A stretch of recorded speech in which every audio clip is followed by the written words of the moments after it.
Speaker Tim Moore has been working for months to find a compromise to the controversial House Bill 2 legislation pushed through in a special session this spring. Now, a draft bill obtained exclusively by WBTV would seek to require transgendered individuals to get a certificate of sex reassignment in order to use the bathroom that corresponds with their gender identity. Democrat lawmakers heard of the proposal for the first time Tuesday. What we have seen is not a deal, it's not a compromise. It's just another bad bill. State Representative Chris Groh, who also leads Equality NC, had strong words at a press conference Tuesday afternoon. It's just another discriminatory measure. It's just another slap in the face to all North Carolinians. This is HB 2.0. But the bill comes after months of talks between senior lawmakers and officials with the NBA, among others, who've expressed concern over HB2 and the 2017 All-Star Game, scheduled to be played in Charlotte.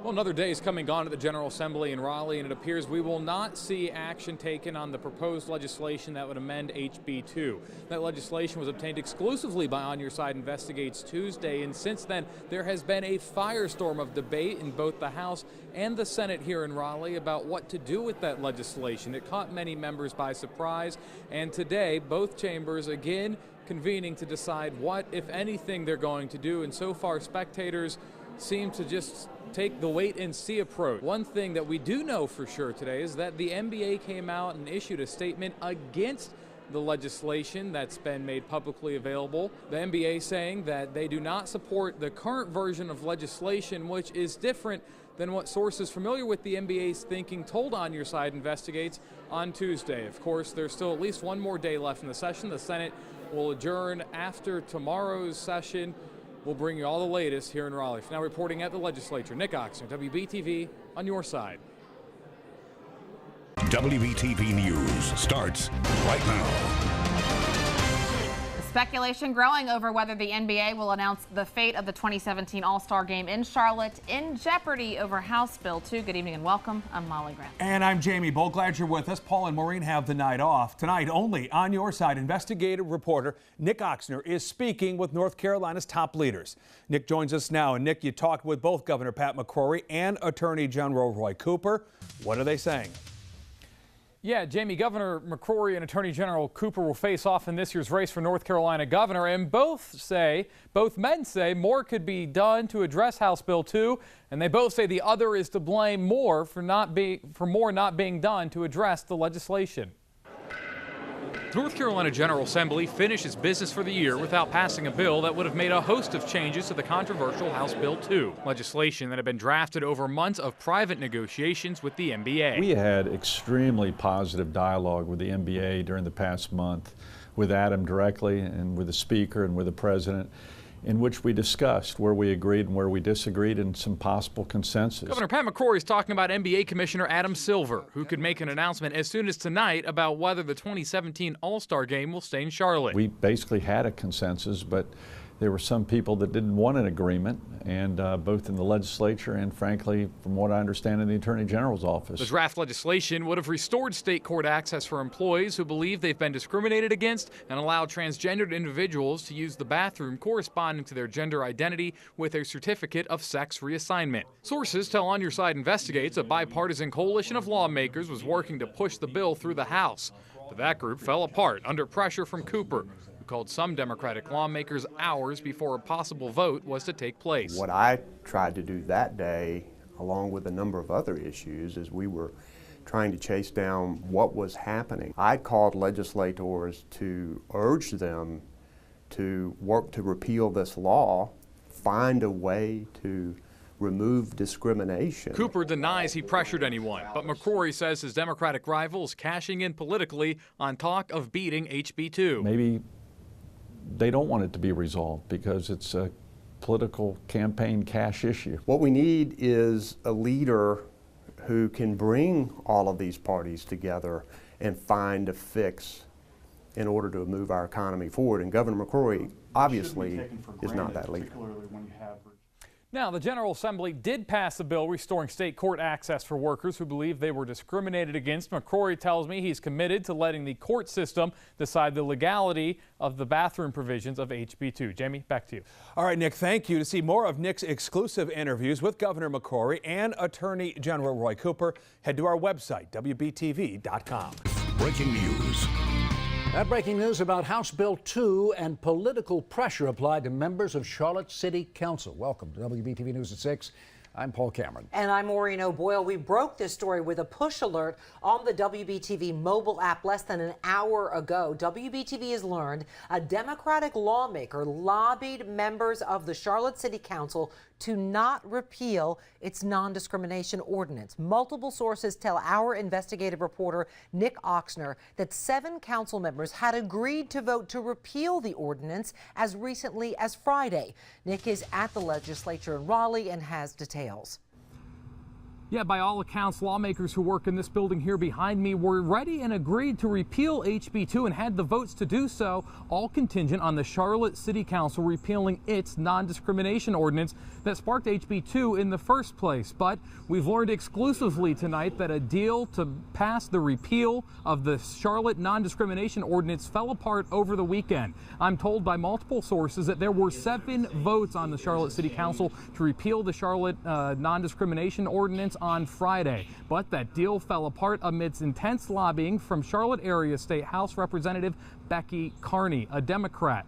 Multiple sources tell me, both Republicans and Democrats say, that Carney called members of the city council, including Mayor Pro Tem Vi Lyles, and explicitly argued against repealing the Charlotte City Council ordinance because she said it would lead to repeal of HB2, and Carney argued that Democrats needed to have HB2 on the books so that they could pick up more elections, more House seats in November. Now, I spoke with Carney. She denies saying that. She does say she spoke with Vi Lyles. She also says she spoke with Jennifer Roberts, but says she never pressured anybody and would like to see HB2 repealed as soon as possible. For now, reporting in Raleigh, Nick Oxner, WBTV, on your side. And Nick has put together a more comprehensive story on our website. You can find it there at WBTV.com. A repeal to HB2 is now unlikely. That's according to the governor. And the state could soon lose more business. Here's the latest.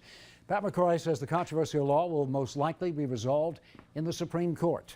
Tonight, the Southern Conference debates on whether or not to move 3 championships from the state. This comes after the NCAA and the ACC had concerns and pulled its championships. Meanwhile, politicians on all sides are reacting to an exclusive WBTV investigation we first told you about yesterday that found members of the Charlotte City Council changing their decision to repeal the city's non-discrimination ordinance amid political pressure from a Democratic state lawmaker. WBTV's Nick Oxner is live in our studio. Nick, you can see this coming, political finger-pointing today. Yeah, Paul, that's one way to describe it. Republicans say what we uncovered is proof Democrats are using the fallout from HB2 to try to score political points. And the few Democrats who've weighed in on our report at all haven't actually responded to the accusations. I am extremely disappointed.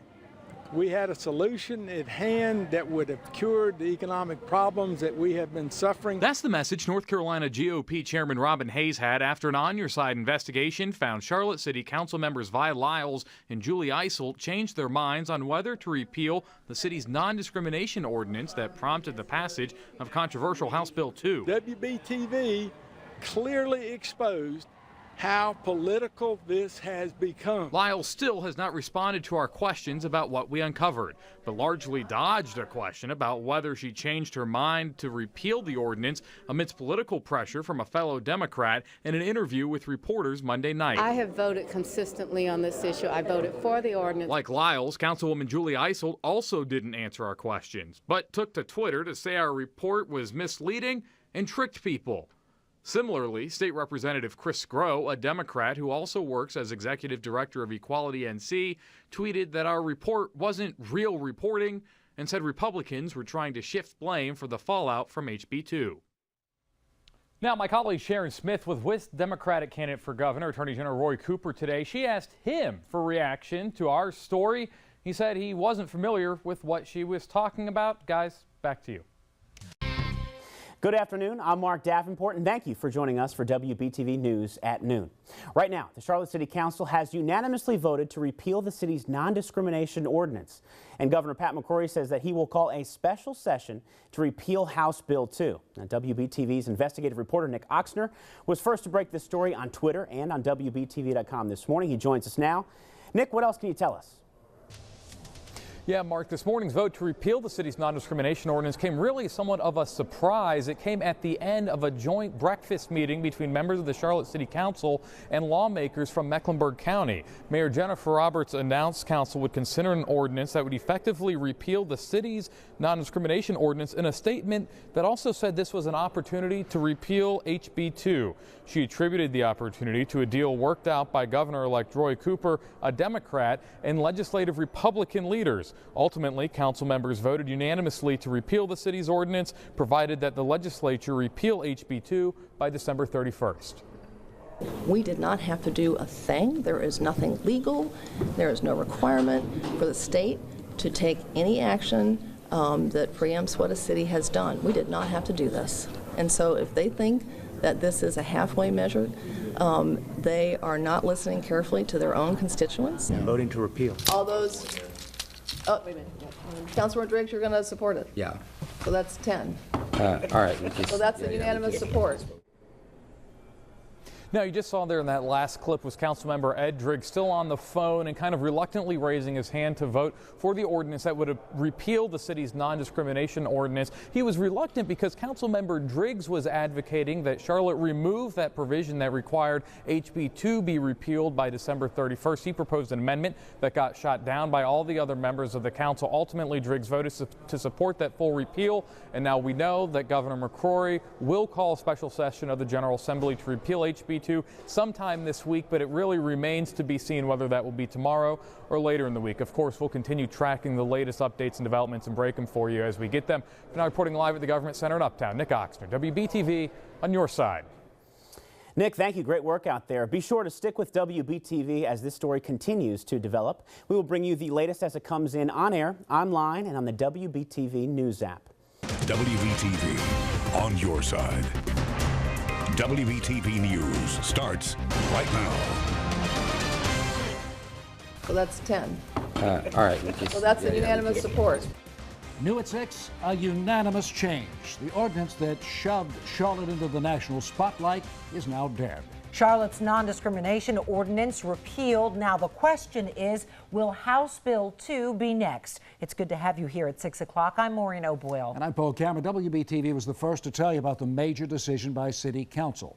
That ordinance led to a domino effect when it was passed in February. State legislature passed HB2, which made it ineffective. What happened next? Lawsuits, business boycotts, the loss of championship games. Officials say it cost Charlotte millions and millions of dollars. Paul, the General Assembly is expected to repeal HB2 at a special session this Wednesday. That's the same offer that was on the table earlier this year, but was refused by Charlotte Mayor Jennifer Roberts. Our team coverage tonight will check in with Steve Crump in a second, but first let's go to our investigative reporter, Nick Oxner. So, Nick, why the change of heart from Mayor Roberts? Yeah, Maureen, Roberts told reporters this morning today's vote largely came as a result of deal-making between Republicans and Democrat Governor-elect Roy Cooper. She says that and a clear message from residents that people just want HB2 off the books. Hang on, Pat, 1 second. Charlotte City Councilman Ed Driggs stayed on the phone Monday morning as he reluctantly raised his hand in support of repealing the city's non-discrimination ordinance. Councilor Driggs, you're going to support it? Yeah. So that's 10. All right. So that's a unanimous support. Mayor Jennifer Roberts called for the vote unexpectedly. There was no meeting agenda posted and no advance notice.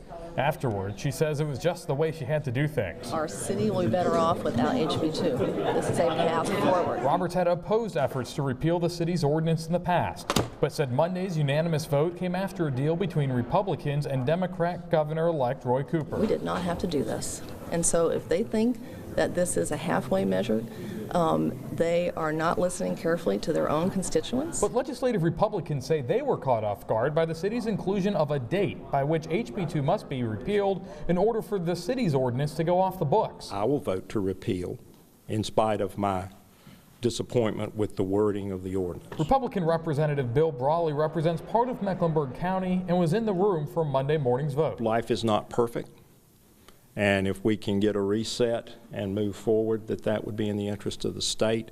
As long as we're able to protect the privacy of women in the city of Charlotte, we'll do so. Now, less than 2 hours ago, Governor Pat McCrory officially called the legislature into the 5th special session. That will happen this Wednesday. The legislature is expected to repeal HB2, but that depends on enough Republican lawmakers going the same way as Representative Bill Raleigh and voting to repeal HB2 despite the extra language added in this morning's vote by the City Council. Now reporting live at the Government Center in Uptown, Nick Oxner, WBTV. On your side. WBTV News starts right now with breaking news. Enough damage has been done. Efforts to repeal House Bill 2 failing tonight in Raleigh. Lawmakers at odds and an hour-long special session without taking any action. The legislature had a chance to do the right thing for North Carolina, and they failed. Drama unfolding in North Carolina's capital tonight. Good evening and welcome. I'm Molly Grantham. I'm Paul Cameron. The only vote to repeal HB2 came this evening in the Senate, and it failed by a wide margin. Investigative reporter Nick Oxner has been breaking down details about this developing situation all day long. He's live in Raleigh with some new reaction from the state's leaders. Nick. Yeah, Paul, specifically, we've been trying to get a hold of Governor-elect Roy Cooper since early this morning, hoping he could explain his role in brokering a deal Republicans in the legislature say was reached 2 weeks ago, but ultimately fell apart and morphed into what played out today. We can get into the details later about this. That's what Governor-elect Roy Cooper said when an AP reporter asked about the timeline of the deal between him, legislative Republicans, and the Charlotte City Council that was supposed to lead to the repeal of HB2. Today, the legislature had a chance to do the right thing for North Carolina, and they failed. Cooper told reporters in a press conference Wednesday night that the Charlotte Council upheld its end of the bargain in repealing the city's non-discrimination ordinance. But legislative Republicans tell On Your Side Investigates Cooper had a hand in breaking up the original deal reached nearly 2 weeks ago. That culminated with the Charlotte Council repealing just part of its ordinance Monday and the entire ordinance in full Wednesday morning. We're going to have to work together. We're going to have to try to, and I'm going to try to, and I'm going to continue to try to. If this is an example of what Governor-elect Cooper calls working with us, I think it's going to be very difficult for us to do that. Senate Republican leader Phil Berger publicly blamed Cooper for the deal falling apart in a speech on the Senate floor as his chamber adjourned. Cooper acknowledged calling Senate Democrats Wednesday and asking them to oppose the legislation put forth by Republicans because it would also put a 6-month moratorium on any municipality passing a non-discrimination ordinance. He did everything he could to stop us from passing a reasonable compromise bill. Both Berger and Cooper agree, though, that today could have been a chance to hit the reset button. This was our best chance. It cannot be our last chance. Now, lawmakers did adjourn in both the House and the Senate. That means that the legislature should be over for 2016. I'm told that there is some will amongst Republicans in the General Assembly to try to take this issue back up in their regular session starting next month. But tonight, Cooper said ultimately this deal fell apart because Republicans just didn't have the votes to repeal HB2. For now, reporting live in Raleigh tonight, Nick Oxner, WBTV, on your side. Yeah, thank you. That special session where nothing happened will cost the taxpayers $42,000. Tonight, the North Carolina GOP is calling on Governor-elect Roy Cooper to pay for what they call a smoke and mirrors session.